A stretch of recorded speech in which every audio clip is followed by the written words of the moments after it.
Bonjour tout le monde, j'espère que vous allez bien. On se retrouve aujourd'hui pour une nouvelle vidéo, la vidéo du mardi. Et aujourd'hui, je voulais vous parler d'image et de perception de l'image. Alors ça peut paraître un peu compliqué, mais depuis quelques jours, je vois fleurir pas mal d'articles sur Internet, notamment sur les réseaux, où on voit pas mal d'images prises soit au téléobjectif, soit au grand angle pour montrer un peu la différence de rendu. Et là où je fais le lien avec le titre de la vidéo, est-ce que les médias nous mentent, ce qui n'est pas vrai dans ce cas-ci, on l'expliquera un peu plus tard, c'est que ces photos prises dans une période de confinement montrent deux réalités différentes, soit des personnes très proches les unes des autres, soit au contraire des personnes assez éloignées. Et du coup, ça peut fâcher. Juste avant de rentrer dans le vif du sujet, je t'invite grandement à t'abonner pour être tenu au courant des nouvelles sorties de vidéos. J'en sors 2 par semaine, une le mardi plus axée tuto comme aujourd'hui, et une le jeudi beaucoup plus axée sur le matériel. Alors si jamais tu as envie de suivre mes aventures, n'hésite pas à cliquer sur le bouton s'abonner.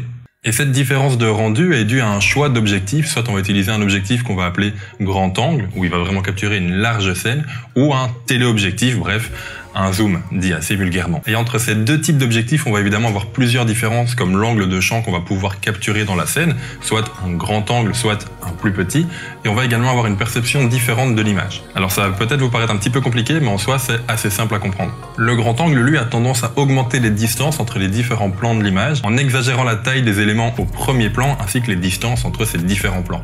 Tandis qu'avec un téléobjectif, on va vraiment tout compresser, on va vraiment tout rapprocher. Avec un téléobjectif, les distances et les perspectives sont beaucoup plus rapprochées, limite écrasées, comme si tous les plans de la photo étaient en fait sur un même niveau. On va moins avoir de distance qu'avec le grand angle. Et c'est avec cette propriété qu'en fait, une même situation, prise avec 2 photos différentes, avec du coup 2 objectifs différents, peut raconter une toute autre histoire. Je vous mets ici du coup en description de la vidéo un article du site Cyclope qui illustre très bien le propos, où un même photographe a pris des photos avec un téléobjectif et avec un grand angle de personnes pendant cette situation de confinement, qui doivent donc du coup respecter une règle, une distance de sécurité d'1,50 m. En tout cas en Belgique c'est 1,50 m, j'imagine qu'en France c'est pareil. Et en prenant des photos au téléobjectif, on a vraiment l'impression que les gens sont les uns sur les autres et donc ne respectent pas cette règle, tandis qu'avec un grand angle, là c'est beaucoup plus exagéré, on a l'impression qu'ils sont beaucoup plus loin et donc du coup respectent cette règle. Alors pour vous illustrer ce que je raconte, je vais rapidement faire le test ici en prenant 2 photos différentes, une avec un 8 mm, donc vraiment un ultra grand angle,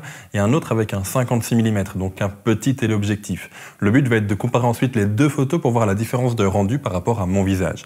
Bon, vu que ce sont 2 objectifs différents, je vais essayer d'avoir le même cadrage. Je vais faire au mieux, ce ne sera pas exactement les mêmes, mais je vais essayer de faire au mieux. Du coup, avec le 8 mm, je vais devoir me rapprocher un peu comme ceci, tandis qu'avec le 56, j'aurai l'appareil qui sera beaucoup plus loin. Bref, voici du coup les différences de rendu. Et pour ceux qui demandent, c'est fait avec le X-T4 de chez Fuji.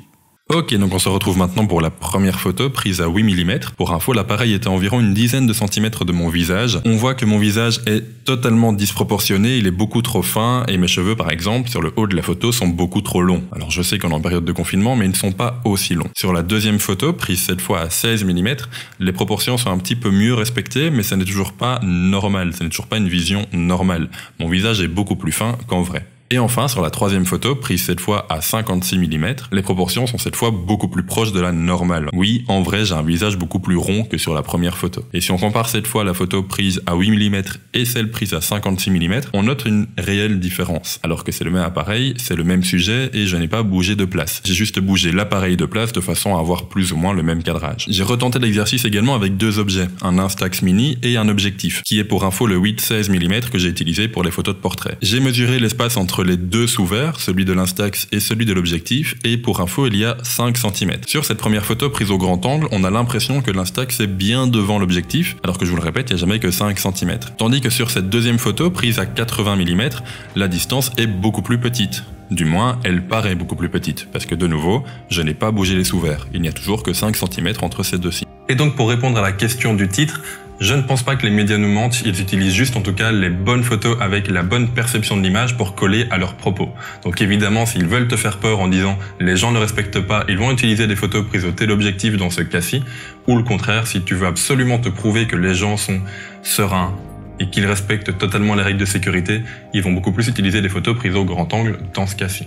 C'est vraiment quelque chose dans lequel il faut faire attention pour nous en tant que photographe, selon le sujet, l'émotion, tout ce que tu as envie de raconter dans ta photo, choisir la bonne focale n'est pas juste une question d'angle de champ, mais également de perception de l'image, et c'est quelque chose sur lequel il faut faire vraiment attention. C'est d'ailleurs une des grandes raisons pour lesquelles on dit qu'il faut jamais prendre de portrait au grand angle.